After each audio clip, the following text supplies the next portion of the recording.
M es una mujer de 46 años. Desde que tiene uso de razón, incluso desde mucho antes, su pasado le ha perseguido y le persigue como un puñal que no cesa de herirla donde más duele. ¿La razón? Los infinitos abusos sexuales por quien dice llamarse su padre cometidos en la impunidad de su infancia. Mi padre se masturbaba, se frotaba sobre mí y eyaculaba desde que era muy pequeña, relata en exclusiva El Español. Mi padre es un pederasta. Abusó de mí durante al menos 10 años. Miro para atrás y lo que veo es que, en mi infancia, esa era la normalidad, añade triste. Ahora, a punto de cumplir un año más en diciembre, y con 3 intentos de suicidio a su espalda, quiere regalarse un pedacito de paz. Quiere ser una mujer normal con una vida normal. Me merezco dejar de llorar, dejar de sentir que cada segundo de mi vida no tiene sentido porque los recuerdos se agolpan sobre mi cabeza y sobre mi corazón.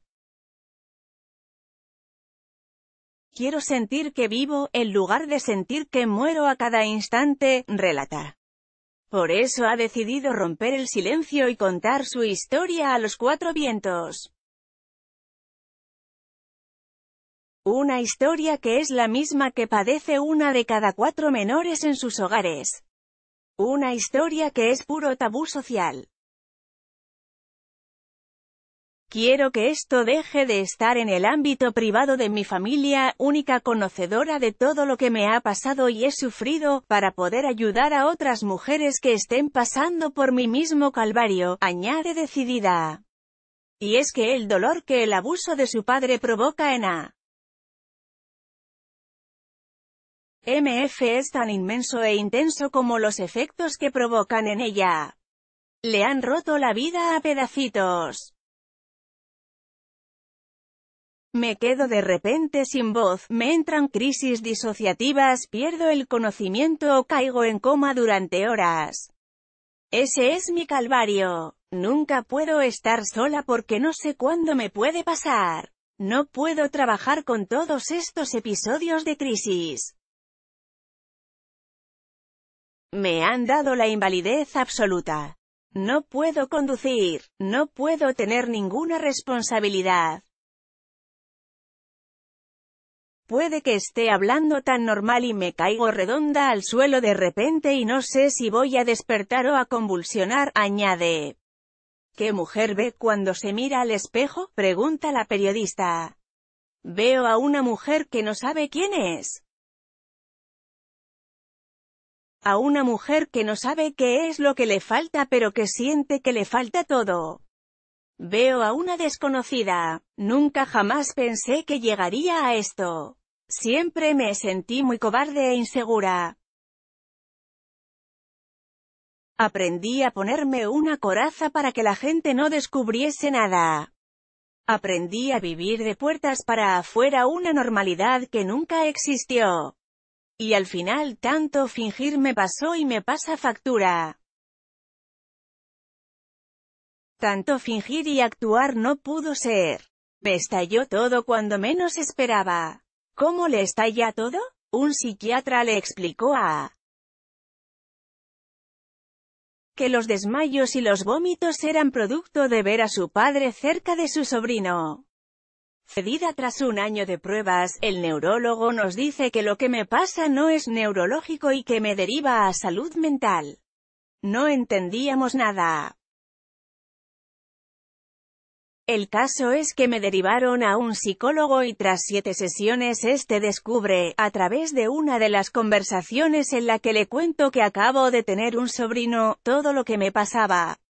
En aquella sesión me derrumbé. Comencé a llorar y le dije que no podía soportar la imagen de que mi padre tocara a mi sobrino. Su psicólogo ató cabos y descubrió que todos los episodios que empezó a padecer física y mentalmente coincidían con una fecha concreta, la del nacimiento del nuevo miembro familiar. No paraba de sollozar. Empecé a contarle que desde que era pequeña, yo tengo recuerdos de 4 años o así, pero siento que fue incluso de mucho antes, y a esa edad ya recuerdo todo lo que me hacía él y que yo lo veía como algo normal. Le recuerdo entrando en mi habitación, se acostaba en mi cama, me tocaba, se rozaba conmigo hasta que eyaculaba. También que entraba en el baño cuando yo estaba en él y se masturbaba delante de mí. Siempre era igual, rememora. Casada desde hace 4 años, su marido y su familia política son el mejor flotador al que agarrarse. Ellos, y no su familia de sangre, son quienes la quieran y a quien ella quiere sin miedos. Él lo es todo para mí. También el resto de su familia. Mi suegro es un padre de verdad, para mí es lo más y mis cuñados son un amor, dice tratando de entender que la vida le ha recompensado con este regalo.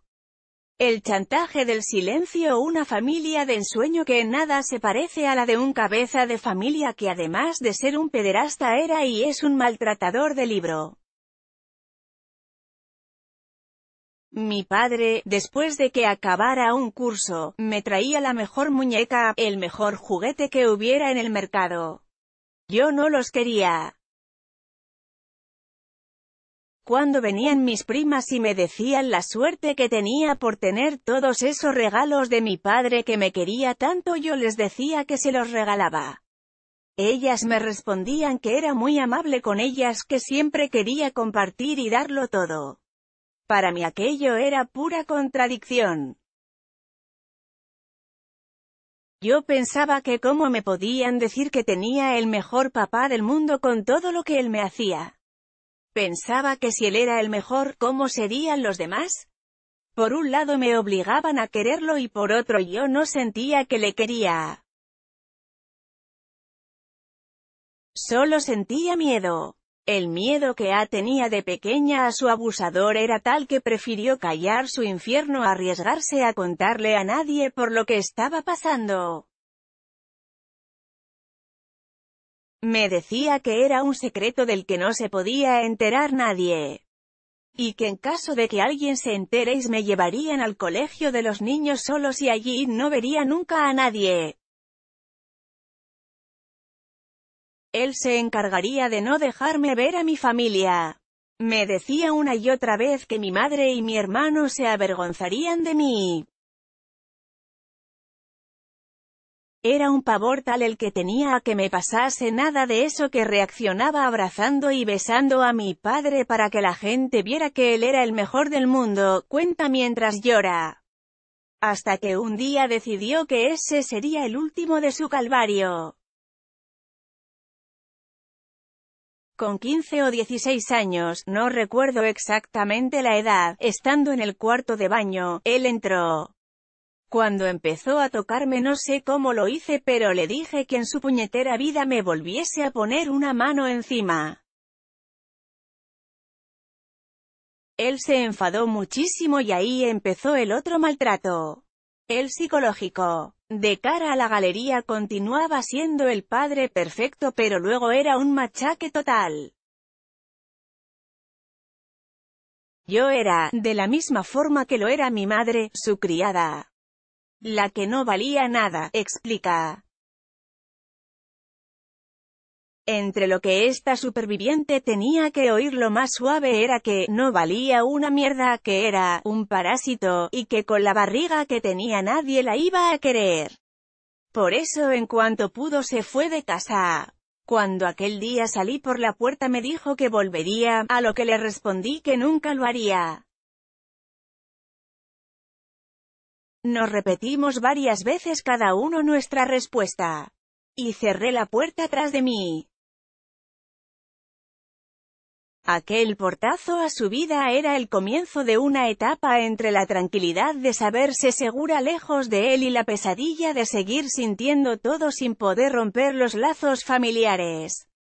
Me fui con 16.000 pesetas de las de antes y sin sitio donde dormir. Tenía trabajo de camarera de pisos en un hotel en el que me daban habitación y comida. Era un trabajo inhumano, mientras los visitaba algunos fines de semana o en los cumpleaños. Era como la hija que se independiza, pero de la que nadie sabía la verdadera historia. Seguía maltratando a mi madre y metiéndose en mi vida para todo. Si me quería comprar un coche, tenía que venir conmigo y decidir hasta el color. Yo me había ido de casa pero él era el dueño y señor de mi vida, subraya cuando está a punto de volver a llorar. Tras marcharse de casa siendo muy joven, tuvo que volver durante año y medio por el cáncer que padeció su padre.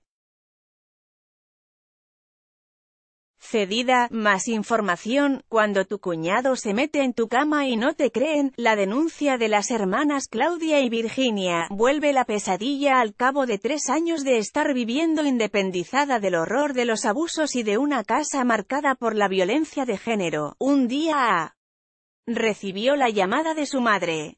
Entonces, la profecía que su padre le hizo cuando se fue de casa, se cumplió. Mi madre me llamó para decirme que a mi padre le habían encontrado cáncer de próstata y que ella no podría llevar la enfermedad sola. Mi padre se había encargado con su maltrato de anularla tanto que no sabía ni escribir, ni ir al banco a sacar dinero, ni llamar por teléfono. Llorando me dijo que ella no podría con tanto y que regresase a casa por favor, rememora. Hizo de tripas corazón y por su madre volvió a cuidar de su padre no sin antes pedir un año de excedencia en el trabajo en el que estaba. El mismo día que le dieron el alta del hospital y su padre volvió a casa todo fue a peor. Mi padre decidió prescindir de los servicios de enfermería que tenía en casa.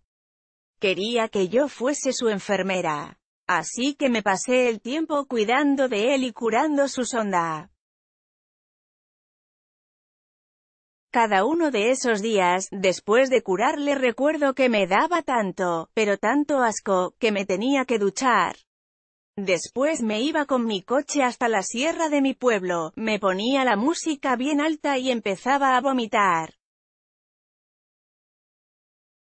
Allí me quedaba durante 2 o 3 horas. Después regresaba a casa como si no hubiese pasado nada, relata. Pasado 1 año y medio, cuando él ya pudo valerse por sí mismo y veía que su madre podía apañarse con cierta normalidad, ella se fue y siguió con el contacto esporádico. Pasaron los años hasta que nació mi sobrino y entonces cada vez tuve más crisis. Me llegué a partir un brazo en uno de los desmayos, me arrancaba el pelo, me hice arañazos en el pecho. Y fue cuando mi psiquiatra me dijo que, o bien cortaba con la relación y con ver a mi padre, o aquello iría a más. Yo no podía cortar porque si lo hacía se enteraría mi madre de todo y con lo dependiente que ella era de él iba a ser mayor el sufrimiento para ella que no iba a poder dejarle, explica angustiada. ¿Cómo decide romper ese lazo con su padre? Después de un intento de suicidio. Un día cogí un bote de pastillas de Trankimazin de 2 miligramos y me lo tomé. Fue gracias a que mi marido, que es un ángel y cuando me entran estas crisis entro en un sueño que puedo durar hasta 10 horas. Él pasa a la habitación de vez en cuando y en una de esas que vio que estaba muy dormida vio la caja y llamó a la ambulancia. Debería de haber tomado las pastillas hacía unos 20 minutos. Me ingresaron en psiquiatría 15 días. Allí mi psiquiatra me dijo que esa era la mayor prueba del daño que me hacía ver a mi padre y que o cortaba la relación o el final sería el suicidio. Al regresar del hospital le pedí a mi marido llamar a mi padre. ¿Cómo fue la llamada? Mi marido le dijo que me había intentado suicidar por su culpa, que él ya sabía todo lo sucedido y que no queríamos volver a saber nunca nada más de él. Después me puse yo y le pregunté si no tenía nada que decirme. Y le dijo algo, me dijo que si quería que se matase y que esperaba que algún día le pudiese perdonar. Yo le dije que en su conciencia estaría su penitencia, pero que nunca le iba a perdonar nada de lo que me hizo. Después me dijo que le íbamos a decir a la familia del por qué nos habíamos dejado de hablar y que nos pusiéramos de acuerdo en el argumento. Le contesté que dijera lo que quisiese, que hiciera lo que le saliese de los cojones. ¿Y su madre? Mi madre no supo nada hasta tiempo después. Mi padre le dijo que los dos teníamos mucho carácter y que habíamos discutido y que para no hacerlo más habíamos decidido no volver a mantener ninguna relación. Un día mi madre vino a verme y tras mucho insistir qué era lo que había pasado para dejar de hablar a su marido, le conté toda la verdad. Ella me preguntó si lo que había pasado era que él había abusado de mí. Por fin le contesté que sí. Recuerdo que se enfadó mucho y como puso el grito en el cielo. Me dijo que nunca se lo perdonaría pero que dónde iba a ir ella. Yo le dije que solo le pedía una cosa. Que me entendiese y me respetase. Y su hermano, también se lo conté pero me contestó que me lo había hecho a mí pero no a él. Que él era su padre y que le quería mucho. Que sentía la mala suerte que había tenido pero que entendiese que él no le iba a decir nada a su mujer con la que tiene un hijo en común y 2 hijos de ella y que elegía esa familia y no a mí.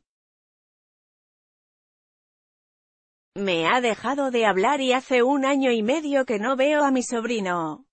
Le he mandado varios mensajes. A los 2 primeros no me contestó. Al tercero le dije que se pensara lo de que su hijo tuviera un abuelo así y no una tía. Su contestación fue que su hijo no tenía tía alguna. ¿Cómo explica esa frialdad, esa reacción tan dolorosa? Porque mi padre siempre se ha visto reflejado en mi hermano. Siempre se ha sentido muy orgulloso de él. Además mi hermano siempre ha sido muy atractivo para todo.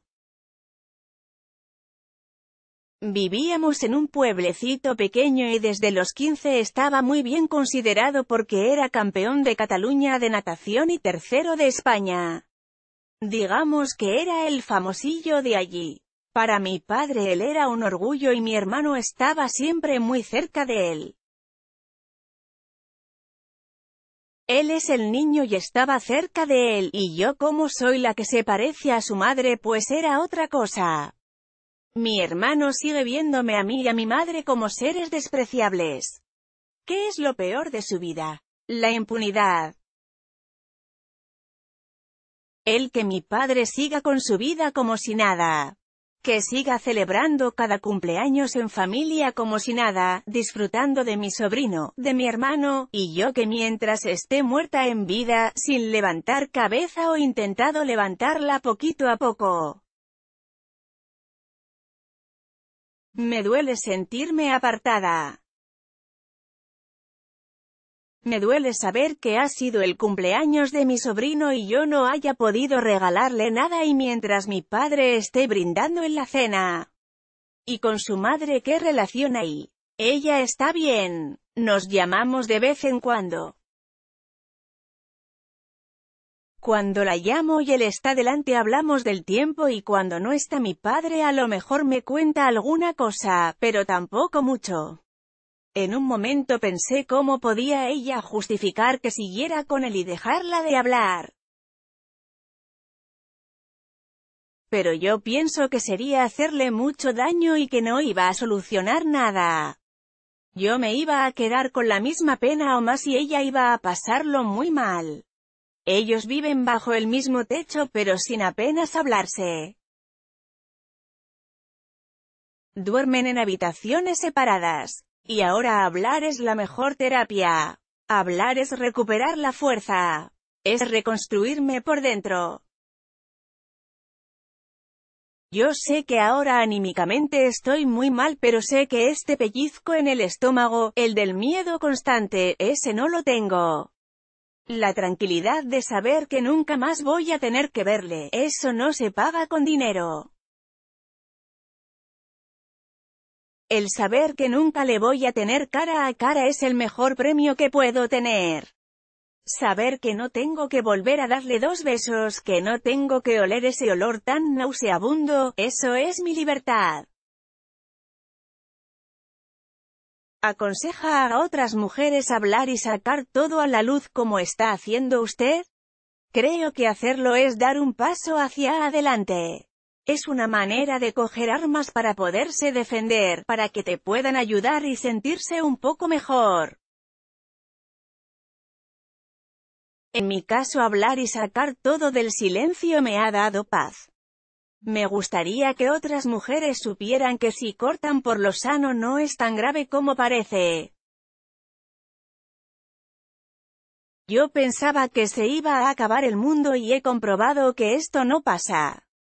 Que hay que luchar por una. Y que a veces quien mejor te entiende es quien ha pasado por lo mismo. Y además hay que señalar a los culpables de todo esto. Así es. Hay que señalar a los culpables, a los únicos responsables de todo lo que nos pasa. Hay que llamar a las cosas por su nombre y decir que son pederastas. Cuando yo hablé con él me dijo que todo había sido un mal momento. Y yo le dije que no tenía perdón ninguno y que como era capaz de llamar un mal momento a los más de 10 años de abusos primero y después el maltrato psicológico. Aún así yo no quiero venganza. ¿Qué desea entonces? Solo una cosa, tranquilidad.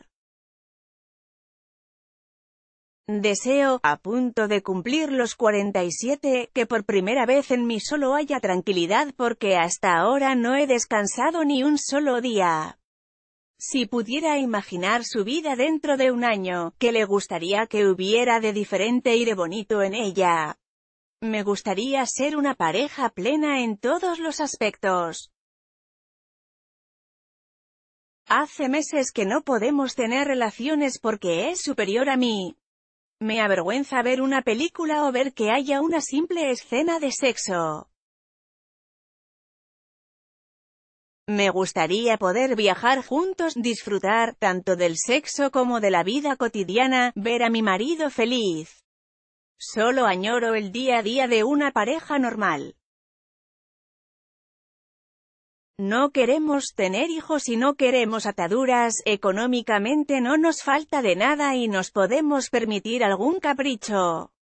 Me gustaría poder disfrutar porque a día de hoy no me apetece hacer nada.